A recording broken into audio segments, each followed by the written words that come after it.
Hey guys, welcome back to my channel. Let's continue episode 6.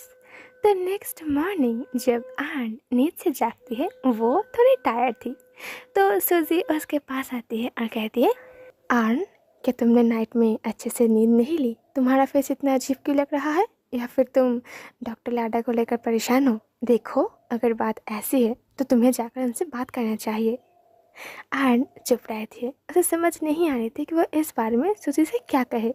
तो सूजी उसे समझाती है और कहती है कि अगर सच में उसके दिल में डॉक्टर लाडा के लिए फीलिंग्स है तो उसे जाकर उनसे बात करना चाहिए, क्योंकि वो खुद उनसे ब्रेकअप की थी। आन उसे कहती है, पर मैं डायरेक्टली जाकर कैसे कहूँ? तब मैंने लगता कि ये थोड़ा अजीब होगा। सूजी उसे कहती है, लिसन, ये रिलेशनशिप ना थोड़ी कॉम्प्लिकेटेड होती है। तुम इस चीज़ से जितना दूर भागते जाओगे ये चीज़ तुम्हें उतना ही परेशान करती रहेगी। तो बेटर है कि तुम जाकर उनसे अपने दिल की बात कह दो और पास्ट में तुमने जो गलती की थी उसके लिए माफ़ी भी मांग लो, शायद वो तुम्हें माफ़ कर दे। वेट, कहीं ऐसा तो नहीं कि तुम उनके लिए वेट कर रहे हो, वो खुद आकर तुमसे अपने दिल की बात कहे? नो वेज, लाडा तुम्हारे पास नहीं आएगी क्योंकि ब्रेकअप तुमने की थी, उसने नहीं। आन कहती है, मुझे पता है, पर मैं ये बात जाकर सीधा उनसे नहीं कह सकती। अगले सीन पर हम सुजी और आन को कार से बाहर आते हुए देखते हैं। वो दोनों जब कार की डोर को ओपन करके एयरपोर्ट के अंदर आता है, कुछ फैंस और कैमरामैन आन की फ़ोटो लेती है। तो इसलिए आन जल्दी से अपने सनग्लास को पहन लेती है क्योंकि उसकी आंखें थोड़ी सी रेड हो गई थी। वो नहीं चाहती उसकी पर्सनल लाइफ की वजह से प्रोफेशनल लाइफ में कोई भी प्रॉब्लम हो। अगर फैंस उसके चेहरे पर कोई भी ऐसी बात नोटिस कर ले तो वो लोग ज़रूर इस चीज़ को लेकर गॉसिप करेगी और ये आन बिल्कुल नहीं चाहती। अगले सीन पर वो प्लेन की फर्स्ट क्लास पर होती है। वहाँ पर डॉक्टर लाडा भी था। उन दोनों को आज इटाली जाना होगा। तो आन पहले तो लाडा से कोई भी बात नहीं कर रही थी, वो बस उसे चोरी छुपे नोटिस कर रही थी, क्योंकि एयरपोर्ट पर आने के बाद जब उसने लाडा को कॉल की थी, लाडा ने उसकी कॉल को रिसीव नहीं की थी और इस वजह से आन थोड़ी अपसेट है। उन दोनों ने ही फर्स्ट क्लास की टिकट को बुक की थी क्योंकि उन दोनों को प्राइवेसी अच्छा लगता है। उन्हें बिल्कुल भी पसंद नहीं है कि कोई और लोग आकर उनके बीच इंटरफेयर करे। कुछ टाइम के बाद जब लाडा वॉशरूम पर जाती है, आन को लग रहा था शायद वो उसे छोड़कर चली गई, लेकिन ऐसा नहीं है। कुछ टाइम के बाद जब वो वापस आती है तो आन थोड़ी गुस्से में उसे कहती है, मुझे लगा आप मुझसे नाराज़ होकर चले गए। लाडा बस एक स्माइल करती है और अपने सीट पर जाकर बैठ जाती है। फिर धीरे से उसकी तरफ देखकर उसे कहती है, तुम हर बार ये बात कैसे भूल जाते हो कि छोड़ के जाने की आदत तुम्हारी है, मेरी नहीं।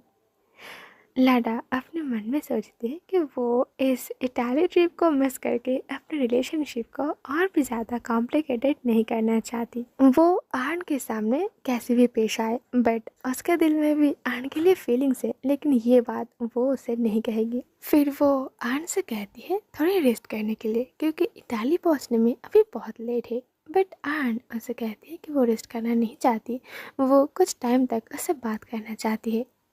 लाडा उसे मना करती है और कहती है कि लाइट्स ऑफ करके सो जाए, बट आन उसकी बात ना सुनकर बच्चों की तरह जिद करने लगती है और वो पूछती है कि आपको ये बात अजीब नहीं लगता कि इस फर्स्ट क्लास पर सिर्फ हम दोनों ही हैं? लाडा उसे कहती है, रीज़न बहुत सिंपल है, ऑफ कोर्स हम दोनों को प्राइवेसी चाहिए। फिर वो आन के पास आती है, उसकी थोड़ी टेक केयर करती है, फिर स्माइल करती है, उसे कहती है, तुम ऐसे बच्चों की तरह जिद क्यों कर रहे हो? क्या तुम्हें नहीं लगता कि तुम अभी भी एक स्टबन चाइल्ड हो? आन थोड़ी गुस्सा हो जाती है। वो कहती है, नो वेज, आपको ऐसा क्यों लगता है कि मैं स्टबन चाइल्ड हूँ?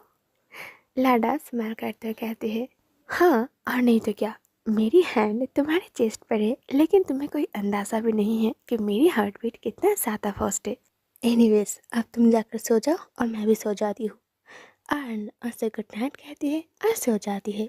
अगले सीन पर जब वो दोनों इटाली पर पहुंच जाती है, अर्न नोटिस करती है कि ये प्लेस बहुत ही ज़्यादा खूबसूरत है और काफ़ी एक्सपेंसिव भी। प्लेन से नीचे आने के बाद ही वो लाडा से जिद करने लगती है कि उसे अभी घूमना है, लेकिन लाडा उसे मना करती है और कहती है कि सबसे पहले उन्हें होटल जाकर फ्रेश होना चाहिए। आन उसकी हैंड को होल्ड कर लेती है और कहती है, पर मुझे अभी घूमने का मन था। लाडा उसे समझाती है और कहती है, मैंने कहा ना अभी नहीं, हम जाकर पहले फ्रेश होते हैं उसके बाद घूमने चलेंगे। तो उसके बहुत समझाने पर लास्ट में आन मान जाती है। अगले सीन पे जब वो दोनों उस होटल पर पहुंचती है, आन जल्दी से रूम के चारों तरफ देखकर सब कुछ ठीक करने लगता है। तो लाडा उसे कहती है, क्या तुम थोड़ी देर के लिए रेस्ट करना चाहोगे? मैं जाकर शावर लेती हूँ। आन कहती है, मैं और कितना रेस्ट लूँगी, मुझे नहीं लेना रेस्ट, मैंने आपसे कहा था ना कि मुझे घूमने जाना है। लाडा रिप्लाई करती है, ओके फाइन, मैं शावर कंप्लीट कर लेती हूँ, उसके बाद हम घूमने जाएंगे, ओके। आन स्माइल करती है। तो लाडा अपने लगेज को सही जगह पर रख के वॉशरूम की तरफ चली जाती है। वो दोनों जिस होटल पर कुछ दिनों तक स्टे करने वाली है वो होटल काफ़ी रिच है और इसीलिए उसकी बेडरूम, वॉशरूम, बालकनी, यहाँ तक कि आसपास की लोकेशन भी काफ़ी एक्सपेंसिव है। लाडा वॉशरूम पर जाके जब चारों तरफ देखती है तो वो नोटिस करती है कि यह वॉशरूम बहुत ब्यूटीफुल तरीके से सजाया गया है। तो इसीलिए वो अपने मन में स्माइल करती है, फिर अपनी ड्रेस को ओपन करके बेड टॉप पर बैठ जाती है। वॉशरूम पर आने के बाद लाडा डोर को बंद नहीं किया था, इसलिए आन अंदर आती है और उसके साथ वो भी बेड टॉप पर बैठ जाती है।